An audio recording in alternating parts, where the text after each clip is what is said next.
अस्सलाम वालेकुम। क्या हाल है आप सबके? अच्छा, आज हम जिस टॉपिक को स्टार्ट करेंगे वो है ऑपरेटिंग सिस्टम एंड विंडोज़। अच्छा, जो इसमें मैंने विंडोज़ जो इस्तेमाल की हैं, ये जो स्लाइड्स मैंने बनाई हैं वो विंडोज़ एक्सपी को लेकर बनाई हैं, ठीक है? एक्सपी नॉर्मली इस्तेमाल होने वाली विंडो है, ज़्यादातर लोगों ने एक्सपी को यूज़ किया हुआ है। तो हम विंडोज़ 8, विंडोज़ 10 और विंडोज़ 8.1 को छोड़ के मैं एक्सपी को ले रहा हूँ। एक्सपी को समझना लोगों के लिए ज़्यादा आसान है बनिस्बत विंडोज़ 10 को। तो विंडोज़ 10 की बात करें, विंडोज़ 8 की बात करें, विंडोज़ 8.1 की बात करें, ये तमाम विंडोज़ एक्सपी को ही एक्सटेंड की करके बनाई गई हैं। तो मेरे ख्याल से एक्सपी को डिस्कस करना ज़्यादा बेटर है। ऑपरेटिंग सिस्टम बेसिकली क्या होता है? ऑपरेटिंग सिस्टम विंडोज़, हमारे पास जो विंडो हम इंस्टॉल करते हैं, हम उसे ऑपरेटिंग सिस्टम कह रहे हैं। तो स्लाइड से स्टार्ट करते हैं। आसान स्लाइडें बनाई हैं, ज़्यादा मुश्किल नहीं बनाई हुई। आप लोगों के लिए समझना बहुत ज़्यादा आसान हो जाएगा।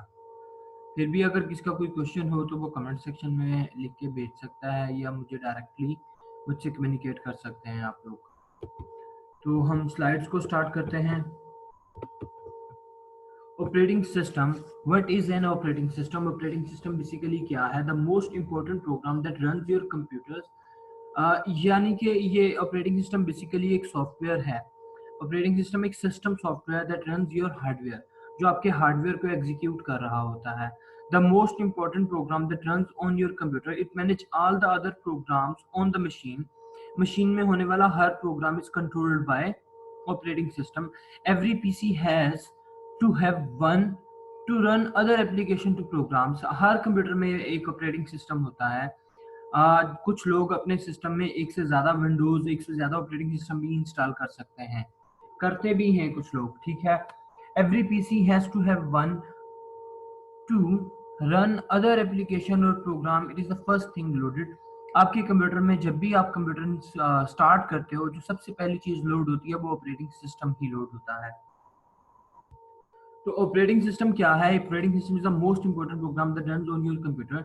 It manage all the other program on your machine. आपके मशीन में होने वाले हर प्रोग्राम्स को मैनेज कौन कर रहा होता है? ऑपरेटिंग सिस्टम मैनेज कर रहा होता है। इट परफॉर्म्स बेसिक टास्क, ये आपके कंप्यूटर में छोटे छोटे और अहम टास्क परफॉर्म करता है। Recognising input from the keyboard और माउस, रिकॉग्नाइज करता है इनपुट फ्रॉम कीबोर्ड और माउस। प्रोसेस द इनपुट, वो उसी इनपुट को प्रोसेस करते हैं, send to the output devices, और उसे आउटपुट डिवाइसेस में भेज देता है, और we can store it.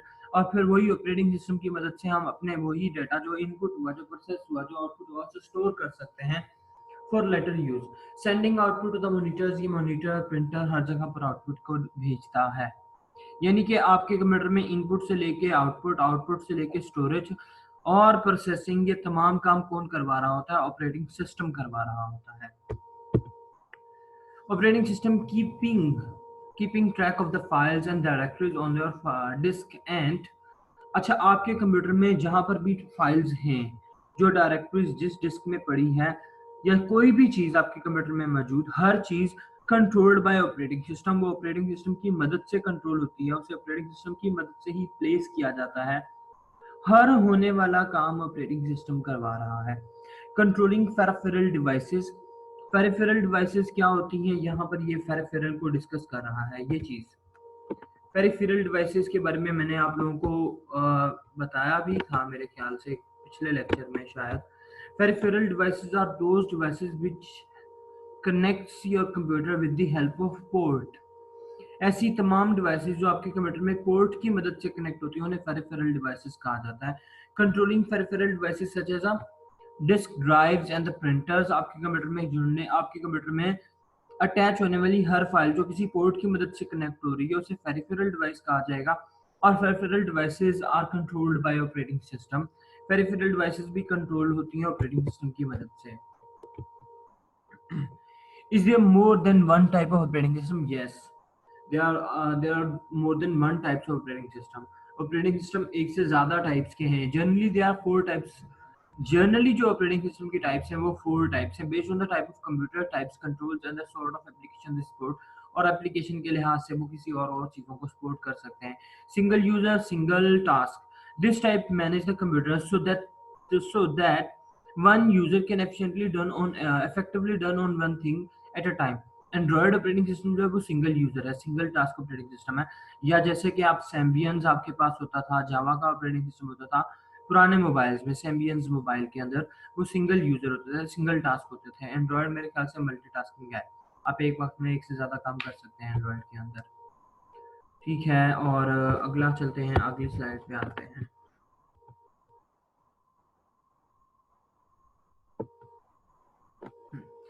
Multi user और मल्टीटास्क। मल्टी यूजर क्या होता है, मल्टीटास्क क्या होता है, अलाउ टू और more user to run program at the same time. Unix, Linux, ये क्या है, ये मल्टी यूजर ऑपरेटिंग सिस्टम है। ये एक वक्त में एक से ज्यादा यूजर्स को एग्जीक्यूट करवा सकते हैं। ठीक है, सम ऑपरेटिंग सिस्टम permits 100 और इवन thousands ऑफ कंडक्ट को करंट यूजर। आपने देखा होगा बैंकिंग के अंदर, और बैंकिंग में जो ऑपरेटिंग सिस्टम ज्यादातर इस्तेमाल हो रहा होता है वो लिनक्स होता है।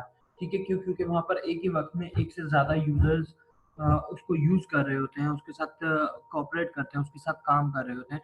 तो Unix, Linux are the examples of multi user multitask operating system. और मेन फ्रेम आपको याद होगा, हमने टाइप्स ऑफ कंप्यूटर में मेन फ्रेम, सुपर कंप्यूटर की बात की थी। मेन फ्रेम कंप्यूटर जो है वो मल्टी यूजर और मल्टीटास्क ऑपरेटिंग सिस्टम और कंप्यूटर है। ठीक है, real time processing system, real time operating system वो होते हैं जो करंटली वर्किंग में काम कर रहे होते हैं। RTOS, real time operating system, are used to control machinery, scientifically instruments in the industrial system. जैसे कि इंडस्ट्री के अंदर, मैन्युफैक्चरिंग इंडस्ट्री है, वहां पर रियल टाइम ऑपरेटिंग सिस्टम होते हैं, यानी कि कोई भी चीज मैन्युफैक्चर हो रही है वो उसी दौरान मैन्युफैक्चर होगी जब तक वो ऑपरेटिंग सिस्टम काम कर रहा होगा। There are typically very little interface capability, resources are managed to ये सिंपल है। जैसे ये सिटी स्कैन की इधर डायग्राम बनी हुई है, ये ऑपरेटिंग सिस्टम हर वक्त काम नहीं करता, ये रियल टाइम ही है। जब इसको काम में लाया जाएगा ये तभी काम करेगा और अपना टास्क परफॉर्म करके देगा। जैसे कोई भी फैक्ट्री है, मैन्युफैक्चरिंग फैक्ट्री है किसी भी चीज की, वो तब तक मैन्युफैक्चर करेगा जब तक उसका रियल टाइम ऑपरेटिंग सिस्टम काम कर रहा होगा। सिंगल यूजर मल्टीटास्किंग, हमारी विंडोज जो है, हमारी विंडो, हमारे पास वो विंडो एक विंडोज 10 हो, विंडोज 8 हो, विंडोज 8.1, विंडोज एक्सपी, विंडोज 98, ये तमाम की तमाम सिंगल यूजर मल्टीटास्किंग है। एट अ टाइम एक ही यूजर इस पर काम कर सकता है, लेकिन मल्टीटास्क एक से ज्यादा टास्क परफॉर्म कर सकता है। एक विंडोज है, एक Mac operating system. Mac operating system ये वाला एप्पल का, जो आईपैड्स होते हैं, आईपॉड्स होते हैं, उनमें जो ऑपरेटिंग सिस्टम होता है वो आईपॉड, वो मैक ऑपरेटिंग सिस्टम होता है, मैकिंटॉश जिसे हम कहते हैं। This is the type of operating system most desktop and the laptops used today. ज्यादातर डेस्कटॉप और लैपटॉप में ये इस्तेमाल होता है। Microsoft Windows and the Apple Macintosh operating system are both examples of operating system that will let a single user have the several programs in the operations at the same time. एक user एक वक्त में एक से ज्यादा काम कर सकता है और ले सकता है। Operating system manage application. Operating system provides a software platform on the top of which other applications program can run. These application program must be written to run on the particular operating system. So your choice of operating system determines what application software you can run. यानी कि देखो ना, basically कौन कौन सी application run हो सकती हैं। Every kind of application run in operating system. हर तरह की एग्जी फाइल की एप्लीकेशन रन हो सकती है आपके ऑपरेटिंग सिस्टम के अंदर, मैक के अंदर भी हो सकता है ऐसा। Operating system function, operating system के फंक्शंस कौन कौन से होते हैं। Besides managing hardware and software resources on the system, the OS must manage resources and the memory. Operating system लाजमी तौर पर रिसोर्सेज और मेमोरी को मैनेज करता है। They are two broad task to accomplish, ये बहुत बड़े बड़े टास्क हैं मैनेज करने के लिए, मेमोरी भी और टास्क और रिसोर्सेज भी। रिसोर्सेज को यूज करना, input devices, output devices, processing devices, all of these are resources. इनको किस तरह से यूज करना है और स्टोरेज में उन्हें प्लेस किस तरह से करना है, उन्हें प्रोसेस किस तरह से करना है। Operating system memory storage and management, each process must have the enough memory in which to execute. इसके बारे में हमने क्लास में भी थोड़ा सा डिस्कस किया था। Each process must have the enough memory in which to execute, it can neither run into the memory space or of another process nor be run into by another process। इसके बारे में मैं last lectures में discuss कर चुका हूँ, ये जो मेमोरी मैनेजमेंट हो रहा है नीचे, तो मैं आगे चलूंगा यहाँ से। हमने इनको डिस्कस किया होगा है, मैंने कैशे को भी बड़ा डिटेल में पिछले लेक्चर्स में डिस्कस किया था। अगर किसी के पास किसी को इन कैशे के अंदर इशू हो तो वो अपने स्लाइड्स पिछले लेक्चर्स में देख सकता है। कैशे को मैं इसलिए ज़्यादा डिस्कस नहीं कर रहा, थोड़ा टाइम बचेगा क्योंकि इसमें स्लाइड्स बहुत ज़्यादा हैं, ऑलमोस्ट 60 के अराउंड हैं स्लाइड्स। कैशे के बारे में थोड़ा सा बता देता हूँ। A section of computer memory which temporary retains recent accessed data in the order to speed up. RAM slow होती है, सीपीयू फास्ट होता है, तो कैशे बीच में एक इंटरमीडियम होता है between RAM and CPU, RAM और सीपीयू के दरमियान, ताकि वो डेटा को तेजी से सही से प्रोसेस करवा सके। Random access memory is the best known form of the computer memory. RAM के बारे में हमने थोड़ा सा डिस्कस किया था। RAM is considered random access memory because you can access any memory and cell directly if you know the row and column that intersect in the cell. हमने इनके बारे में नहीं बात करनी है, रो और कॉलम के बारे में। हमें मालूम है कोई भी डाटा जो प्रोसेस हो रहा होता है करंट टाइम में, रियल टाइम में, वो रैम के अंदर स्टोर होता है। The more RAM your computer has, the faster program can function. The two main types are called DRAM, SRAM. SRAM is faster than DRAM but more expensive. मैंने आपके एक और भी पिछले लेक्चर में बताया था, MRAM के बारे में बताया था। मैग्नेटिक रैम ये सुपर कंप्यूटर, नोवा कंप्यूटर, मेन फ्रेम के अंदर इस्तेमाल होती है। ठीक है। Remember that if the power is turned off, then all the data left in RAM that has not been saved on the hard drive is lost. वो खत्म हो जाएगा तमाम का तमाम data. Virtual memory, virtual memory is a method of using hard disk space to provide the extra memory. It is simulates additional RAM. आप जब भी अपनी विंडोज को इंस्टॉल कर रहे हो, आप अपनी हार्ड ड्राइव की पार्टीशन कर रहे हो, तो आपकी हार्ड ड्राइव में एक वर्चुअल मेमोरी जनरेट हो जाती है। वो वर्चुअल मेमोरी क्या होती है? वो वर्चुअल मेमोरी इस्तेमाल होती है एज अ रैम, रैम के तौर पर इस्तेमाल होती है प्रोग्राम्स को एक्सेस करने के लिए, रन करने के लिए। In Windows, the amount of virtual memory available is equal to the amount of free RAM plus the amount of disk space allocated to swap files. Windows desktop, अगर हम desktop की बात करें, your desktop maybe looks like this. आपका desktop इस तरह का भी हो सकता है। ये Windows 98 का डेस्कटॉप था, ये 2000 का है। ये Windows XP का डेस्कटॉप है, ये वाला, और मे बी लाइक दिस। ये दोनों इंटरफेस जो हैं बेसिकली ये क्या हैं? ये ग्राफिकल यूजर इंटरफेस है, GUI। GUI stand for Graphical User Interface. How do I tell the OS what I want to do? मुझे अपने OS ऑपरेटिंग सिस्टम से क्या काम करवाना है? You must continue to give the operating system commands that are accepted and executed. The first command was publishing on button which is started for the boot process. यहाँ पर ये ना simple सी एक बात है। आप अपने कंप्यूटर को कहाँ से स्टार्ट लेते हैं? आप ऑन करते हैं तो आपका कंप्यूटर बूटिंग प्रोसेस में जाता है, यानी कि वो जो विंडोज के ऑन होने से पहले ब्लैक स्क्रीन बार बार ब्लिंक करके ऑन हो रही होती है, फाइल डायरेक्टरीज एग्जीक्यूट हो रही होती है। That process is known as booting, उसे बूटिंग कहते हैं। हम इसके बारे में ज्यादा डिटेल में बात नहीं करेंगे। Enter command, the command can be enter several ways. Command आपके कंप्यूटर में मुख्तलिफ तरीकों से इंटर की जा सकती है थ्रू कीबोर्ड, पॉइंटिंग और clicking an object with the mouse. यहाँ पर लिखा हुआ है ग्राफिकल यूजर इंटरफेस और GUI। माउस जो है बेसिकली ग्राफिकल यूजर इंटरफेस है। Sending commands from another program, एक प्रोग्राम से दूसरे प्रोग्राम के अंदर कमांड को भेजना।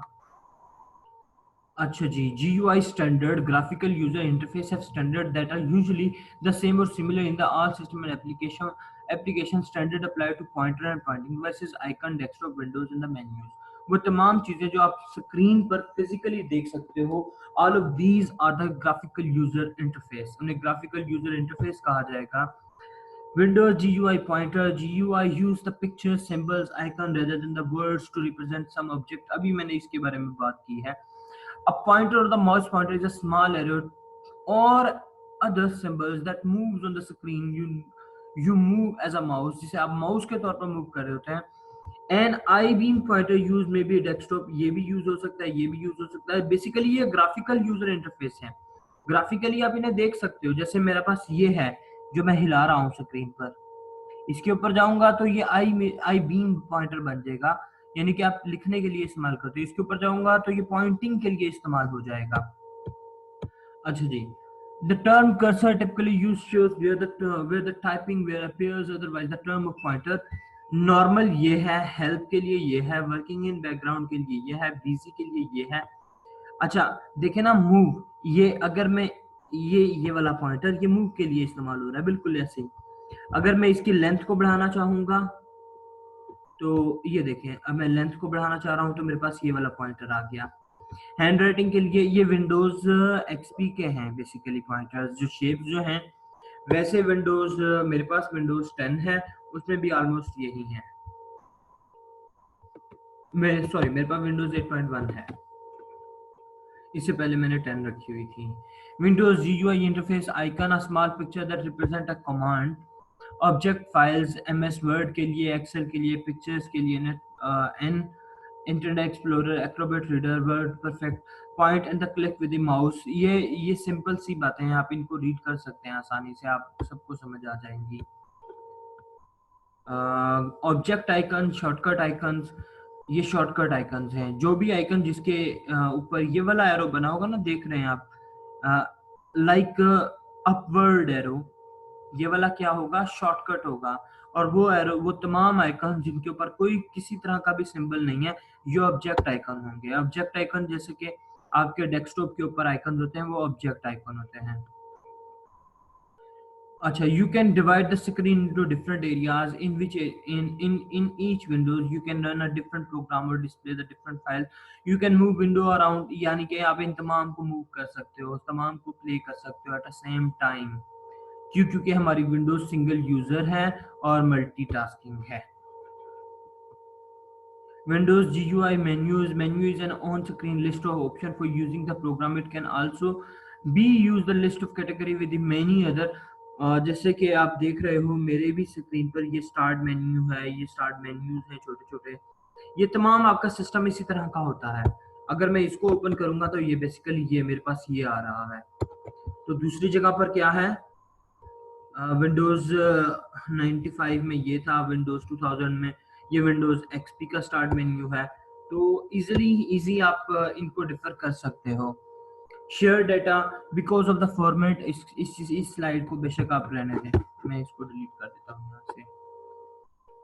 Part of the desktop, desktop का पार्ट क्या है, my computer, my documents, Internet Explorer, recycle bin, ये रही recycle bin, start menu, task bar, system tray, ये सिस्टम ट्रे है, ये बेसिकली ये ट्रे है, ठीक है। क्विक लॉन्च टूल बार, ये क्विक लॉन्च टूल बार है, जो क्विकली लॉन्च किए जा सकते हैं प्रोग्राम्स, ठीक। और ज़्यादा मुश्किल स्लाइड्स नहीं हैं, ये बहुत आसान स्लाइड्स हैं। ये तमाम लोग आप एक बार भी देखेंगे आप सबको समझ आ जाएगी। विंडोज टास्क बार, ये देखें मेरे पास भी यहाँ टास्क बार में दो प्रोग्राम्स चल रहे हैं। टास्क बार, वो each task bar button represent the open program, यानी कि ये टास्क में मौजूद हैं, ये टास्क हो रहा है, मल्टीटास्किंग है ना। तो मैं single user at a time दो टास्क पर काम कर रहा हूँ। ये जूम से मैं रिकॉर्डिंग कर रहा हूँ और वर्ड पावर पॉइंट को मैं स्लाइड्स के तौर पर यूज कर रहा हूँ। विंडोज सिस्टम ट्रे, ये बेसिकली ये सिस्टम ट्रे है, यहाँ पर आप देख सकते हैं ये सिस्टम ट्रे है। यहाँ पर वो प्रोग्राम्स होते हैं जो करंटली एग्जीक्यूट कर रहे होते हैं और ये बैकग्राउंड में चल रहे होते हैं। मेरे पास बैकग्राउंड में कितने सारे चल रहे हैं, मेरे पास बैकग्राउंड में बहुत सारे प्रोग्राम्स चल रहे हैं। अच्छा जी, आगे चलते हैं। क्विक लॉन्च टूल बार, ये क्विक लॉन्च है जिन्हें क्विकली मैं लॉन्च कर सकता हूँ स्टार्ट होते साथ ही कंप्यूटर के। स्टार्ट बटन, ये मेरा स्टार्ट बटन यहाँ पर है। ये बेसिकली ये बेसिक फंक्शंस है कंप्यूटर के, ठीक है। डॉक्यूमेंट्स, आप में से अभी कुछ लोगों ने, काफ़ी सारे बच्चों ने मुझे असाइनमेंट्स बनाकर भेजी हैं वर्ड के अंदर, डॉक्यूमेंट्स के अंदर। तो आप सब लोग, ये विंडोज़ के 3 बटन है, ये टाइटल बार है, ये मेनू बार है, ये स्क्रॉल बार है, ये विंडो फ्रेम है, ये वर्टिकल स्क्रॉल बार, ये हॉरिजॉन्टल स्क्रॉल बार। तो हर चीज़ यहाँ पर अवेलेबल है, इजीली अंडरस्टैंडेबल है। Minimise, maximise, resize window, minimise के लिए ये वाला ऑप्शन है, ये देखें, ये मिनिमाइज के लिए, ये मैक्सिमाइज के लिए, क्रॉस के लिए, यानी कि ख़त्म करने के लिए। ये मेन्यू बार है, ये वाली तमाम की तमाम मेन्यू बार है, ठीक है जी। और मेनू बार हो गया। टाइप्स ऑफ मेनू आइटम्स, ये फाइल, होम, इंसर्ट, आप तमाम के तमाम कंप्यूटर्स में देख सकते हैं। ये सिर्फ इन स्लाइड्स की बात नहीं है, आप अपने कंप्यूटर में जब आप इन्हें देख रहे होंगे, जहाँ पर भी देख रहे हों, वहाँ पर मेनू बार होती है, हर चीज़ में मेनू बार होती है। तो आपको सिर्फ ये मालूम होना चाहिए मेनू बार क्या है, आप इसमें मेनू बार के बारे में ना जाइएगा। स्क्रॉल बार क्या है, स्क्रॉल बार दो तरह की होती है, ये वर्टिकल स्क्रॉल बार है, अगर मैं इसके साइज को इंक्रीज कर दूंगा तो यहाँ पर एक हॉरिजॉन्टल स्क्रॉल बार भी आ जाएगी। विंडोज फ्रेम एंड रीसाइजिंग, यहाँ से हम विंडोज के साइज को बढ़ा भी सकते हैं, कम भी कर सकते हैं, ठीक है। अच्छा जी, स्टेटस बार मेरे पास ये स्टेटस बार है, स्लाइड 45 ऑफ 61, 61 में से 45 स्लाइड पर मैं आ चुका हूँ। Dialog boxes, dialog boxes, dialog boxes, आप डायलॉग बॉक्सेस नहीं करेंगे। विंडोज स्टार्ट मेन्यू के बारे में हमने बात की, मेरा पास स्टार्ट मेन्यू ये है, आप सब लोग अपने कंप्यूटर के स्टार्ट मेन्यूज को देख सकते हैं। विंडोज हेल्प, हेल्प हर किसी में मौजूद होती है, हेल्प आप देख सकते हो, विंडोज हेल्प, बल्कि इनफैक्ट ये असाइनमेंट कर लें आप अपने पास, आप विंडोज हेल्प को देखेंगे अपने कंप्यूटर के अंदर, ठीक है, अपने मोबाइल से उसकी तस्वीर बनाएंगे और उस तस्वीर को गूगल क्लासरूम के अंदर शेयर करेंगे। सो असाइनमेंट मैंने बता दी आपको, in the centre of video, इसलिए बताई है क्योंकि मैक्सिमम बच्चे सिर्फ वीडियो को देखते हैं और बंद कर देते हैं। मैंने आपको ये असाइनमेंट सेंटर में इसलिए बताई है ताकि मुझे मालूम हो सके कितने बच्चों ने वीडियो को मुकम्मल देखा है, लेक्चर पूरा सुना है। Thank you. आगे चलता हूँ। विंडोज सिस्टम प्रोग्राम, ये सिस्टम के प्रोग्राम हैं। My computer, network, documents, recycle bin. Windows में माई कंप्यूटर में आप also known as the Windows, इसे जब आप माई कंप्यूटर पे डबल क्लिक करते हो तो जो विंडो ओपन होती है उसे विंडो एक्सप्लोरर कहा जाता है। सब आप और आप सब लोग अपने कंप्यूटर में विंडोज को ओपन करके एक्सप्लोरर की भी तस्वीर लेंगे, हेल्प की भी तस्वीर लेंगे, एक्सप्लोरर की भी तस्वीर लेके मुझे भेजेंगे। ये आपके पास असाइनमेंट है, ठीक है। अच्छा जी, रिसाइकल बिन की मुझे ज़रूरत नहीं है, रिसाइकल बिन आपके कंप्यूटर में जब मौजूद जितनी भी डिलीटेड फाइल्स होती हैं वो रिसाइकल बिन में प्लेस होती हैं। विंडोज़ माई डॉक्यूमेंट्स, डॉक्यूमेंट्स जितनी भी फाइल फोल्डर्स को सेव किया जाता है बाय डिफ़ॉल्ट वो डॉक्यूमेंट्स के अंदर सेव होते हैं। नेटवर्किंग नेबरहुड, आप कंप्यूटर में अगर नेटवर्किंग करना चाहते हो, नेटवर्क यानी कि किसी भी तरह से कंप्यूटर को ज्वाइन करते हो ऑन द नेटवर्क, उसके बारे में सारी इंफॉर्मेशन, कैसे नेटवर्क बनाना है, जनरेट करना है, और तमाम की तमाम इंफॉर्मेशन नेटवर्क्स के अंदर होती है। नेटवर्क नेबर्स की ज़रूरत नहीं है, लोगों आप अपने कंप्यूटर को टर्न ऑफ करने के लिए किस तरह से टर्न ऑफ करते हो, शट डाउन करना, और विच एक्सप्लोरर, ठीक है, बस यहीं तक है, ये वाली स्लाइड भी रहने दें। तो थैंक यू। ज़्यादा मुश्किल लेक्चर नहीं है ये सारा एक्चुअली बेसिकली 59 स्लाइड हैं, जिनमें से मेरे ख्याल से 35 से 40 स्लाइड्स के अंदर पिक्चर्स हैं। ज़्यादा मुश्किल बातें नहीं हैं, ये वो तमाम बातें हैं जो आपके कंप्यूटर्स में हो रही हैं। आप सबके पास कंप्यूटर है, सब कंप्यूटर को यूज़ करते हो, तो जैसे भी आप यूज़ करते हो उसी के बारे में हमने बात की है। नेक्स्ट जो होगा मेरे पास इंशाल्लाह मैं नंबर सिस्टम को डिस्कस करूँगा। नंबर सिस्टम की जो वीडियोज़ हैं मैं पहले ही अपलोड कर दूँगा। मैं पहले बता रहा हूँ, नंबर सिस्टम की वीडियोस मैं पहले से अपलोड कर दूंगा, आप सब लोग देख लीजिएगा, हम उसको बाद में डिस्कस करेंगे। अस्सलाम वालेकुम, असाइनमेंट दे चुका हूँ आप लोगों को। अल्लाह हाफिज़।